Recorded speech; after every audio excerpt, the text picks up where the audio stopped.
అన్నదాత అన్నదాత మీ అన్నదాత, చెమటోడ్చి ఆహారాన్నందించే రైతన్నా, అనునిత్యం నీ కండదండగా నిలిచే నేస్తం ఎవరన్నా. అన్నదాత అన్నదాత మీ అన్నదాత.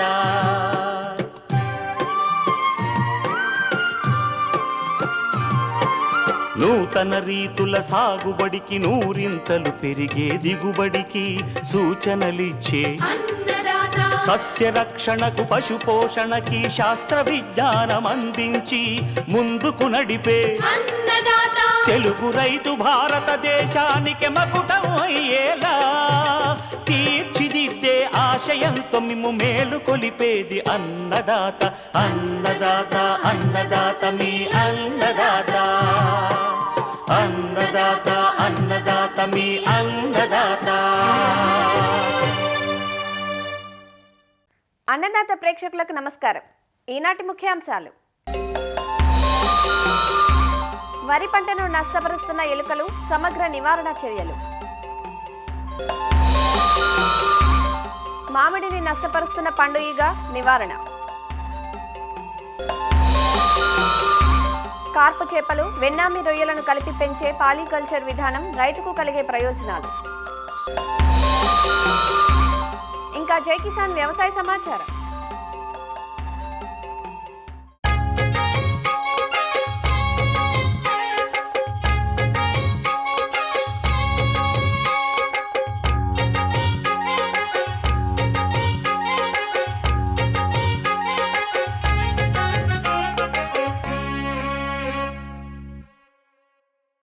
పంటలకు చీడపీడలతో పాటు ఇటీవలి కాలంలో ఎలుకల నష్టం అపారంగా ఉంటుంది. ముఖ్యంగా వరి సాగులో ఎలుకలు స్వైర విహారం చేస్తూ రైతుకు వేల రూపాయల నష్టాన్ని కలిగిస్తున్నాయి. నారుమడి మొదలు పంట కోత వరకే కాక నిల్వ ధాన్యాన్ని కూడా స్వాహా చేస్తున్నాయి. ప్రస్తుతం తెలంగాణ ప్రాంతంలో సాగవుతున్న వరి పైరు ఎదుగుదల నుంచి చిరుపొట్ట దశ వరకు ఉంది. ఈ దశలో ఎలుకల తీవ్రత ఎక్కువైతే దిగుబడులు కోల్పోయే ప్రమాదం ఉన్నందున రైతులు సామూహికంగా సమగ్ర పద్ధతులను ఆచరణలో పెట్టాలంటూ వివరాలు తెలియజేస్తున్నారు ప్రొఫెసర్ జయశంకర్, తెలంగాణ రాష్ట్ర వ్యవసాయ విశ్వవిద్యాలయం వరంగల్ ప్రాంతీయ వ్యవసాయ పరిశోధనా స్థానం కీటక విభాగం శాస్త్రవేత్త డాక్టర్ శ్రవణ్ కుమార్. ఈ వరి పంటను కనుక మనము గమనించినట్లయితే చాలా రకాల పురుగులు, తెగుళ్ళు అట్లాగే ఆశించి నష్టం చేస్తాయి. వాటితో పాటు కలుపు మొక్కలు కూడా మనకి వరి పంట దిగుబడిని ప్రభావితం చేస్తాయి.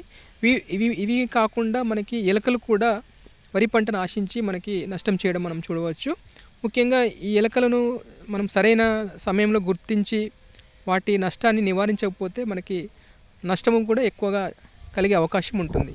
ఈ ఎలుకల వల్ల కలిగే నష్టం చూసినట్లయితే నారుమడి దశలో ఆశించవచ్చు, అట్లాగే పిలక దశలో, తర్వాత మనము పొట్ట దశలో, అట్లా గింజలు ఏర్పడే దశలో వరి పంటను ఆశించి మనకు నష్టం చేస్తాయి. ముఖ్యంగా దీనివల్ల కలిగే నష్టం చూసినట్లయితే ఇవి ఆ పంట మొక్కల్ని కొరికి అట్లా నష్టం చేస్తాయి.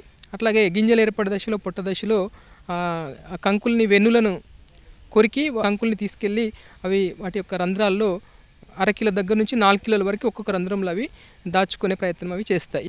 ముఖ్యంగా వీటిని గుర్తించడం ఎలా అంటే, ముఖ్యంగా మనకి వరి పొలంలో గట్ల మీద ఉన్న రంధ్రాలను బట్టి, అట్లాగే బురదలో ఆ ఎలుకలు నడిచినప్పుడు వాటి గుర్తులను బట్టి, అట్లాగే పంటలో అవి చేసిన నష్టాన్ని బట్టి కత్తిరించిన వెన్నులు కూడా మనకి ఈ యొక్క ఆశించిన పొలంలో మనకి కనిపిస్తాయి. ముఖ్యంగా వీటి యాజమాన్య పద్ధతులు అనేది మనకి సామూహికంగా ఒక ప్రాంతంలో రైతులందరూ కూడా కలిసికట్టుగా చేసినట్లయితే ఈ ఎలుకలను మనం సమర్థవంతంగా అరికట్టవచ్చు. ముఖ్యంగా పొలము గట్ల మీద కానీ పొలంలోనే కానీ కలుపు మొక్కలు లేకుండా చూసుకోవాలి.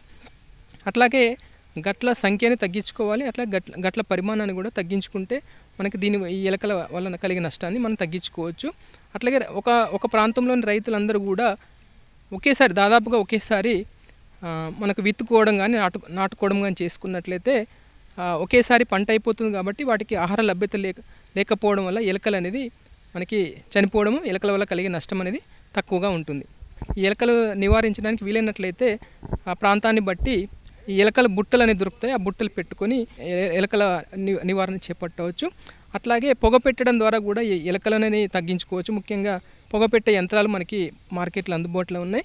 ఎక్కడైతే రంధ్రాలు ఉన్నాయో అక్కడ పొగ బారించడం వల్ల వాటి ఎలుకలను చంపేయవచ్చు. ఈ పొగ బారించినప్పుడు ఏమవుతుందంటే లోపల ఆక్సిజన్ లభ్యత లేకపోవడం వల్ల శ్వాస ఆడక లోపల ఉండే ఎలుకలన్నీ కూడా చనిపోవడం అనేది జరుగుతుంది. అట్లాగే రసాయనిక పద్ధతులకు సంబంధించి కొన్ని రసాయనిక మందులు మనకి ఉన్నాయి. బ్రోమోడియల్ కానీ జింక్ ఫాస్ఫేట్ అనే రసాయనిక మందులు విషపు ఎరలాగా వాడి మనం ఈ యొక్క ఎలుకలను నివారించవచ్చు. ముఖ్యంగా జింక్ ఫాస్ఫేట్ వాడేటప్పుడు ఎలుకలను మచ్చిక చేసుకోవాల్సి వస్తుంది.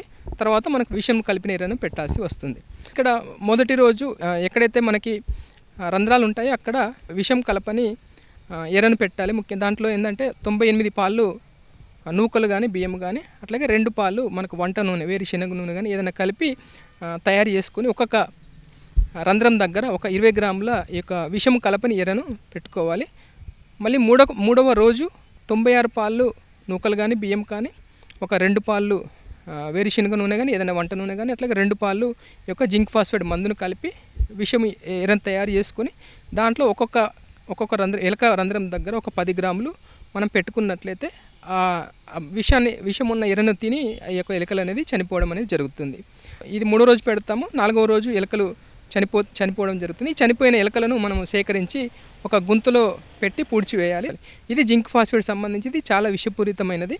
ఇది ఒక సీజన్లో ఒకసారి మాత్రమే మనం ఉపయోగించాలి. తర్వాత 5వ రోజు మళ్ళీ ఏదైనా ఎలుకలు ఉనికి గమనించినట్లయితే మనము ఎలుక రంధ్రాల్లో అల్యూమినియం ఫాస్ఫేట్ ట్యాబ్లెట్స్ అనేది ఒక్కొక్క రంధ్రానికి 2 చొప్పున పెట్టుకొని ఈ యొక్క ఎలుకల నివారణ చేపట్టాలి. ఇది కాకుండా మనకి బ్రోమోడియల్ అనే మందు కూడా ఎలుకల మందు అనేది ఉంది. దీనికి ఎలుకలను ఇది వాడేటప్పుడు ఎలుకను మచ్చిక చేసుకోవాల్సిన అవసరం ఉండదు కాబట్టి డైరెక్ట్గా మనము ఎలుక రంధ్రాలను గుర్తించి ఈ యొక్క విష వీరాన్ని పెట్టుకోవాలి. దీంట్లో 96 పాలు నూకలు కానీ బియ్యం కానీ ఒక 2 పాలు వేరుశనగ నూనె కానీ వంట నూనె కానీ అట్లాగే 2 పాలు ఈ యొక్క బ్రోమోడియల్ మందు కలిపి విషబీర తయారు చేసుకొని ఒక్కొక్క రంధ్రం దగ్గర ఒక 15 గ్రాముల యొక్క బ్రోమోడియల్ కలిపిన విషబీరను పెట్టాలి. పెట్టిన తర్వాత అవి చనిపోవడం అనేది జరుగుతుంది. జింక్ ఫాస్ఫేట్ మాత్రం సీజన్లో ఒకటేసారి వాడవచ్చు. కానీ బ్రోమోడియల్ మాత్రం ఒకటి కానీ 2-3 సార్లు మనం ఈ బ్రోమోడియల్ మందునని వాడి మనం ఎలుక నివారణ చేపట్టవచ్చు. రకరకాల పద్ధతుల ద్వారా పొగ పెట్టడం ద్వారా కానీ బుట్టలు పెట్టడం ద్వారా కానీ అట్లాగే కొన్ని మనకి సేద్య పద్ధతులు కొన్ని మార్పు చేయడం వల్ల కానీ ఇట్లా సామూహికంగా రైతులందరూ కూడా విషపేర పెట్టడం కూడా సామూహికంగా చేసుకోవాలి. ఇట్లా సామూహికంగా పద్ధతులు పాటించినట్లయితే వరిలో ఎలుకల బెడదను తగ్గించుకొని మనం దిగుబడులు నష్టపోకుండా మంచి దిగుబడులని పొందవచ్చు.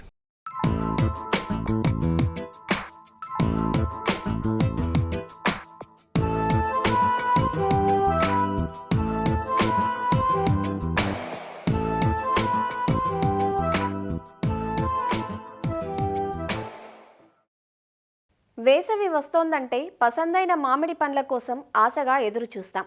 కానీ మన ఎదురు చూపులకు తగ్గట్టుగానే చీడపీడల దాడి తోటల్లో మొదలైంది. ప్రస్తుతం తోటలన్నీ పూత కాత దశల్లో ఉన్నాయి. కాయలు ఎదిగే క్రమంలో కొన్ని పురుగులు ఆశించి దిగుబడులు తగ్గిస్తున్నాయి. దిగుబడులతో పాటు కాయ నాణ్యతను పాడు చేసే పురుగు పండు ఈగ. పండు ఈగ నష్టం అపారంగా ఉంటుంది. దాదాపు 50-60% దిగుబడులు హరించి వేస్తుంది. కోతకు సిద్ధమయ్యే దశలో ఈ పురుగు వల్ల రైతులు నష్టాలకు గురికావాల్సి వస్తుంది. వీటిని సరైన సమయంలో గుర్తించి నివారణ చర్యలు చేపట్టినట్లయితే నష్టాలను తగ్గించుకొని మంచి దిగుబడులు పొందవచ్చు. అవేంటో ఈనాటి అన్నదాతలో తెలుసుకుందాం. మామిడికాయలు బయటి నుండి చూస్తే బానే ఉంటాయి. కాని కోసి చూస్తే లోపల సన్నని దారంలాంటి బియ్యపు గింజ పరిమాణంలో పురుగులుంటాయి. ఇవే పండు ఈగ పిల్ల పురుగులు. పండు ఈగ తల్లి పురుగులు లేత గోధుమ వర్ణంలో పారదర్శకమైన రెక్కలు కలిగి ఉంటాయి. ఇవి పక్వానికి వచ్చిన కాయలోనికి పదునైన వెనుక భాగాన్ని గుచ్చి లోపల గుడ్లు పెడతాయి. గుడ్లు పెట్టిన చోట సన్నని రంధ్రాలు ఏర్పడతాయి. ఈ రంధ్రాలు ఎంత సూక్ష్మంగా ఉంటాయంటే పరిశీలనగా చూస్తే కాని కనపడవు. పండు ఈగ గుడ్లు తెలుపు లేదా లేత పసుపు రంగులో చాలా చిన్నవిగా ఉంటాయి. సాధారణ ఉష్ణోగ్రతలో ఈ గుడ్లు పగిలి పిల్ల పురుగులు బయటకు వస్తాయి. ఇవి తెలుపు లేదా పసుపు రంగులో ఉండి కాయలోనే పక్వానికి వచ్చిన తీపి కండ పదార్థాన్ని తిని పెద్దవిగా తయారవుతాయి. కాయలోపల ఇవి తయారు కావటం వల్ల తొలి దశలో కాయను బయటినుంచి చూస్తే పురుగు ఆశించినట్లుగా గుర్తించలేం. తరువాతి దశలో పురుగులు విసర్జించిన మలిన పదార్థాలు గుడ్లు పెట్టడానికి చేసిన రంధ్రాల ద్వారా శిలీంధ్రాలు ప్రవేశించి కాయలు కుళ్ళి మెత్తబడి రాలిపోతాయి. అప్పుడు మాత్రమే పండు ఈగ ఆశించినట్లుగా గుర్తించగలం. కాని అప్పటికే జరగాల్సిన నష్టం జరిగిపోయి ఉంటుంది.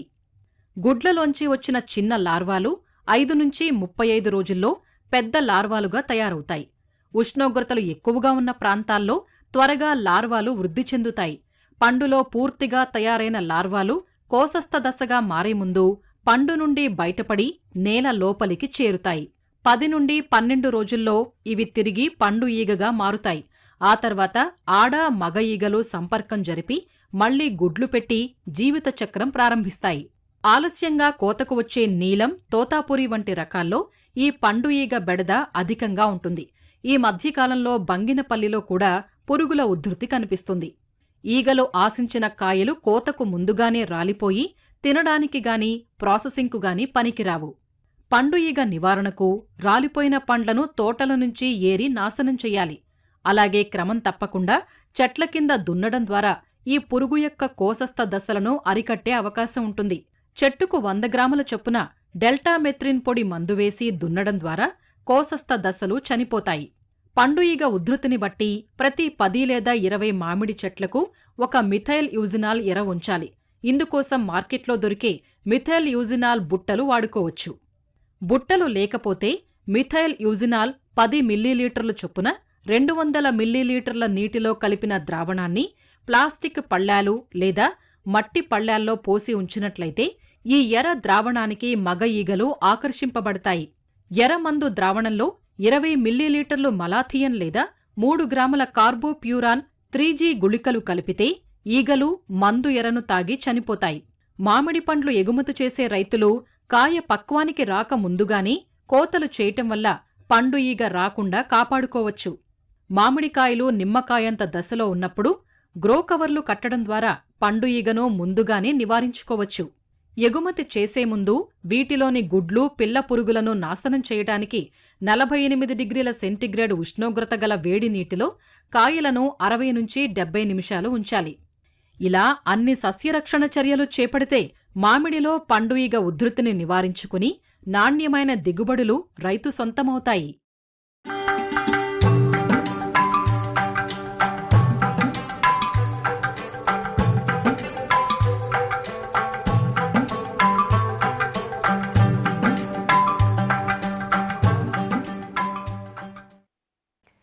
ఏక పంట కంటే మిశ్రమ పంటల సాగు లాభసాటిగా ఉంటుందనేది మనందరికీ తెలిసిందే.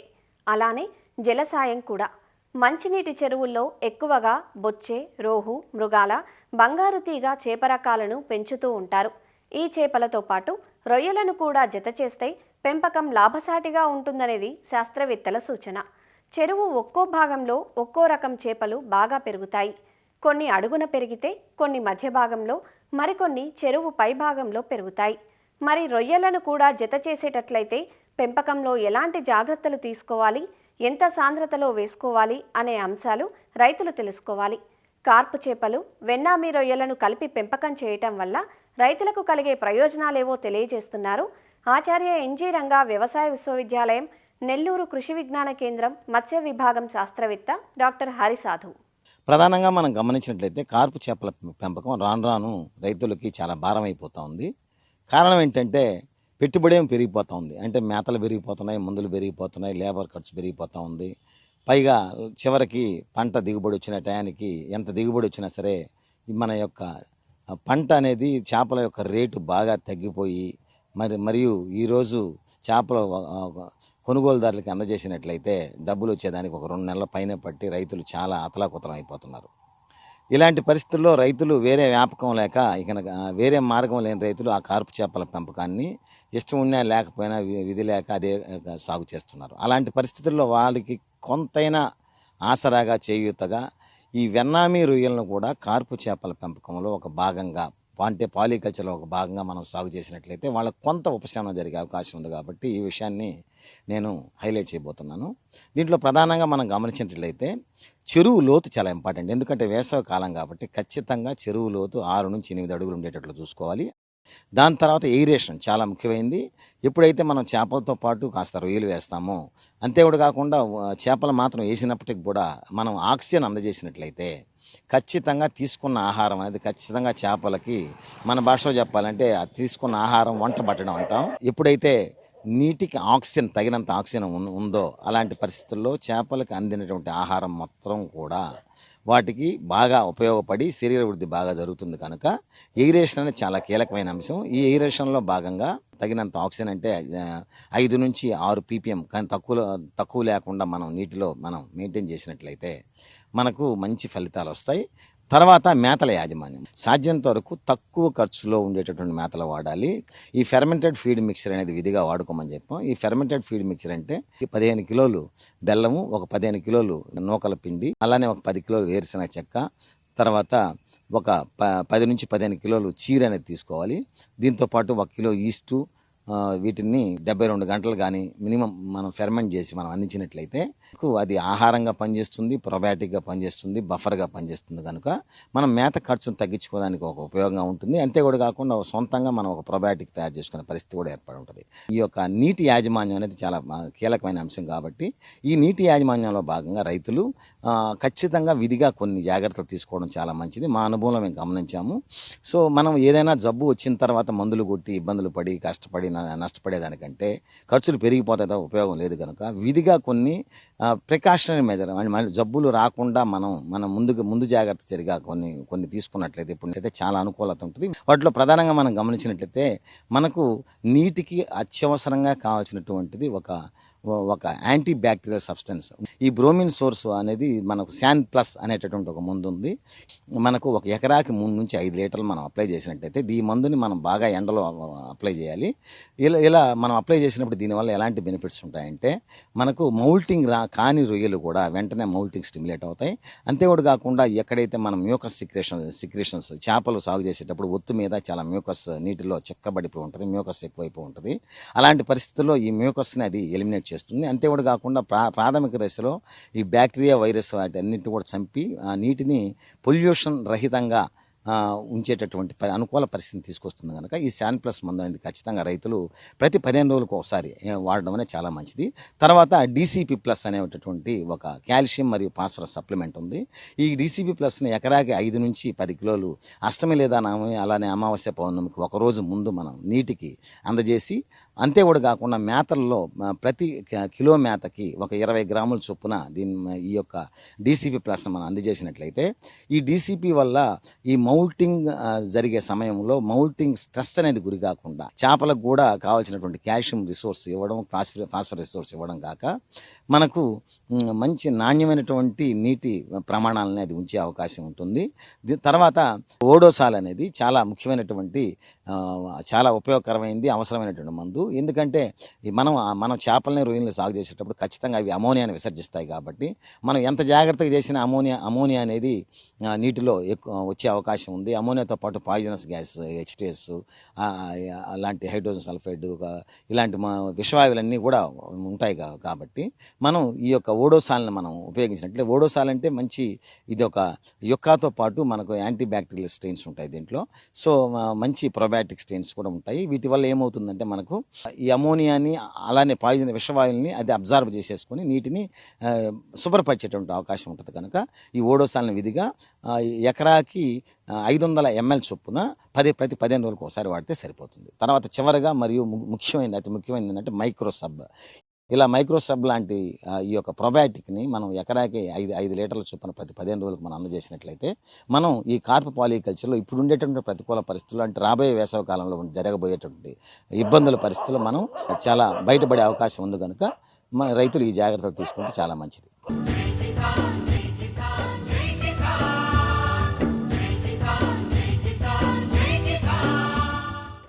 వ్యవసాయ సమాచారం ఇప్పుడు జై కిసాన్లో చూద్దాం. నెల్లూరు జిల్లా పొదలకూరు మండలం మరుపల్లి గ్రామానికి చెందిన రైతు మాధవయ్య పాలీహౌస్లో పంటల సాగుతో మంచి లాభాలను ఆర్జిస్తున్నారు. 7 ఏళ్ల క్రితం ప్రభుత్వ రాయితీతో పాలీహౌస్ ఏర్పాటు చేసుకున్నారు. సాగు ఆరంభంలో అధికారుల సూచనలతో చామంతి సాగు చేసి మంచి లాభాలను గడించారు. అనంతరం పంట మార్పిడి విధానంలో కాకర, కీరలను సాగుకు ఎంచుకున్నారు. గత ఏడాది సాగు చేసిన కీర మంచి లాభాలను అందించడంతో ఈసారి మళ్లీ కీర సాగు చేశానంటూ రైతు చెబుతున్నారు. పాలీహౌస్లో ఏడాదికి 2 పంటలు పండిస్తూ డ్రిప్, మల్చింగ్ ఏర్పాటుతో మంచి దిగుబడులు సాధిస్తున్నట్లు రైతు తెలియజేశారు. మేము పాలీహౌస్ వేసి 2018లో స్టార్ట్ చేసినాము. వేసిన తర్వాత మాకు అక్కడ విశాఖపట్నం వాళ్ళు మాకు గైడెన్స్ ఇచ్చి అప్పుడు శామంతి వేయమని చెప్పారు. శామంతి వేస్తే 2 సంవత్సరాలు బాగా దిగుబడి వచ్చింది. తర్వాత దిగుబడి తగ్గేపటికి పంట మార్పిడి కావాలని పంట మార్పిడి చేసాము. తర్వాత పంట మార్పిడి అంటే మళ్ళీ కాకర వేసినాము. కాకర బాగానే దిగుబడి వచ్చింది. తర్వాత మళ్ళీ ఇప్పుడు కీర వేస్తున్నాం సార్. ఇప్పుడు కీర పోయినసారి వేసినాం, పోయినసారి కూడా దిగుబడి బాగా వచ్చింది. ఇప్పుడు కాకర మధ్యలో వేసి మళ్ళీ ఇప్పుడు కీర వేస్తున్నాం.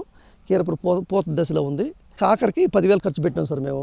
10,000 ఖర్చు పెడితే దానికి ఒక 50,000 వచ్చింది. ఇప్పుడు మళ్ళీ కీర పోయినసారి వేసినాము, దాంట్లో ఒక 70,000 వచ్చింది. ఈసారి మళ్ళీ కీర వేసినాము. ఇప్పుడు పూత మీద రిజల్ట్ చూడాలా. ఇప్పుడు 7-8 పంటలు వేసినాం సార్ దీంట్లోనూ, పాలి హౌస్లోనూ. ఏడాదికి రెండు పంటలు వేస్తాం, అంతకన్నా ఎక్కువ. ఎండాకాలంలో పెద్దగా రాదు, దిగుబడి రాదు. జూన్ జూలై నుంచి స్టార్టింగ్, తర్వాత మార్చి కల్లా క్లోజ్ అయిపోతాయి. ఈ ఖర్చు అప్పుడు మాకు పాలి హౌస్లో ఈ 2,000 చదరపు మీటర్లు వచ్చి మాకు 9 లక్షలు సబ్సిడీ ఇచ్చిండ్రు. పాలి హౌస్ వేసిన దానికి, చామంతి వేసిన దానికి 3 లక్షలు ఇచ్చారు మనకి. కీరకు ఒక పంటకి ఇచ్చిండ్రు. మేము సొంత మనుషులను మేము చేసుకుంటూ కొద్ది కూలీలు తగ్గితే సార్ మాకు. ఎర్ర గ్రావులు మట్టి తోలి దీనికి ఒక 100 రూపాయలు తోలి చామంతి వేసినాం. 2 సంవత్సరాలు బాగా దిగుబడి వచ్చింది. తర్వాత ఇంకా పంట మార్పిడి చేస్తే 3వ సంవత్సరం బాగా దిగుబడి రాలేదు. మళ్ళీ పంట మార్చేసి ఒకసారి కీర వేసినాము. ఆ కీర అంటే ఒక పందిరి మాదిరిగా అల్లేసి పాలి హౌస్లోనే కీర వేస్తే మనకి ఒక 10,000 పెడితే 70,000 వచ్చింది. తర్వాత కాకర వేసాం. నెక్స్ట్ తర్వాత కాకరలో ఒక 50,000 వచ్చింది. అంటే అది ఒక 3-4 నెలల పంట కాకర. ఈ కీర వచ్చి ఒక 3 నెలల లోపల అయిపోద్ది పంట. దీనికి ఖర్చు ఏం పెద్దగా, కీరకి తక్కువ ఖర్చు, ఒక 10,000తో ఖర్చు అయిపోద్ది. దాంతో మేము అల్లించుకొని పంట పండించుకొని సొంతంగా కాయలు మేమే కోసుకుంటాం సార్. సాగు నుంచి కోత వరకు ఇంటిల్లిపాది సొంతంగా చూసుకోవడంతో కూలీ ఖర్చులు తగ్గాయని, మార్కెట్ డిమాండ్ ఉండే పంటలను ఎంచుకుని సాగులో నూతన విధానాలు అందిపుచ్చుకుంటే వ్యవసాయం లాభసాటిగా ఉంటుందంటూ తన అనుభవం ద్వారా తెలియజేస్తున్నారు. గుంటూరు జిల్లా శ్రీ వెంకటేశ్వర పశువైద్య విశ్వవిద్యాలయం పరిధిలోని లాం కృషి విజ్ఞాన కేంద్రంలో శాస్త్రీయ సలహా మండలి సమావేశం జరిగింది. గడిచిన ఏడాది కాలంలో చేపట్టిన విస్తరణ కార్యక్రమాలు, రాబోయే సంవత్సరంలో చేపట్టబోయే అంశాల గురించి ప్రత్యేకంగా చర్చించారు. వ్యవసాయ, ఉద్యాన, పశువైద్య, మత్స్య వర్సిటీల శాస్త్రవేత్తలు, అధికారులు ఈ సమావేశంలో పాల్గొని ఆయా విస్తరణ అంశాల ప్రాధాన్యత, సమస్యల తీవ్రత గురించి సమావేశం దృష్టికి తీసుకొచ్చారు. ప్రస్తుతం రైతులు ఎదుర్కొంటున్న సమస్యలను పరిగణలోకి తీసుకొని వాటికి శాస్త్రీయపరమైన పరిష్కారాలను సూచించాలని తెలిపారు. పంటల సాగులో కీలకమైన విస్తరణ అంశాలపై ప్రత్యేక శ్రద్ధ వహించాలని, రైతులకు సాగుపై అవగాహన పెరిగేలా చూడాలని తెలియజేశారు. వచ్చే ఏడాది గుంటూరు, పల్నాడు, బాపట్ల జిల్లాల్లో రైతులకు విస్తరణ కార్యక్రమాలు చేరువ చేస్తామని లాం కేవీకే శాస్త్రవేత్తలు చెబుతున్నారు. కృషి విజ్ఞాన కేంద్రం నందు 2025-26 సంబంధించి శాస్త్రీయ సలహా మండలి సమావేశాన్ని నిర్వహించుకోవడం జరిగింది. ఈ సమావేశంలో ప్రధానంగా గత సంవత్సరంలో మనం కేవీకే తరఫున ఎలాంటి కార్యక్రమాలు చేశాం అనే దానిపైన రివ్యూ చేసుకొని రాబోయే సంవత్సరంలో ఏ కార్యక్రమాలు చేయాలన్న దానిపైన ఒక దిశానిర్దేశం చేసుకోవడానికి సమావేశం ఏర్పాటు చేసుకోవడం జరిగింది. ఆ డిపార్ట్మెంట్కి సంబంధించి వాళ్ళ యొక్క అధికారులను కూడా ఈ సమావేశానికి పిలవడం జరిగింది. ముఖ్యంగా ఏంటంటే ఈ సమావేశం యొక్క ఉద్దేశం రైతు సోదరులు ఎవరైతే ముఖ్యంగా ప్యాడీ కానివ్వండి, చిల్లీస్ కానివ్వండి, టొబాకో కానీ, బ్లాక్ గ్రామ్ కానీ, వీళ్ళందరూ రైతు సోదరులు వాళ్ళు ఎదుర్కొన్నటువంటి సమస్యలపైన మనం అవగాహన చేసుకొని వాటిని నివారించడానికి మన ఓఎఫ్టీస్, ఎఫ్ఎల్డీస్ ట్రైనింగ్ ప్రోగ్రామ్స్ డిజైన్ చేసుకోవడానికి ప్రత్యేకంగా ఈరోజు ఈ సమావేశం పెట్టుకోవడం జరిగింది. మరి రాబోయే సంవత్సరానికి మేము దాదాపుగా కేవీకేలో గుంటూరు, పల్నాడు, బాపట్ల 3 జిల్లాలకు సంబంధించి 24 గ్రామాలని దత్తత తీసుకొని ఆ గ్రామాల్లో అనేక కార్యక్రమాలు చేయడానికి మన ప్రణాళికని సిద్ధం చేసుకోవడం జరిగింది. మరిన్ని విభిన్న అంశాలతో రేపటి అన్నదాతలు మళ్ళీ కలుసుకుందాం. నమస్కారం. అన్నదాతలు తమ సందేహాలు, సమస్యలను 1800-425-4085 టోల్ ఫ్రీ నెంబర్లో ఉదయం 10 గంటల నుంచి 11 గంటల మధ్య పని దినాలలో సంప్రదించగలరు. ఈ కార్యక్రమాన్ని యూట్యూబ్లో www.youtube.com/annadaata ETV లింక్ ద్వారా వీక్షించవచ్చు.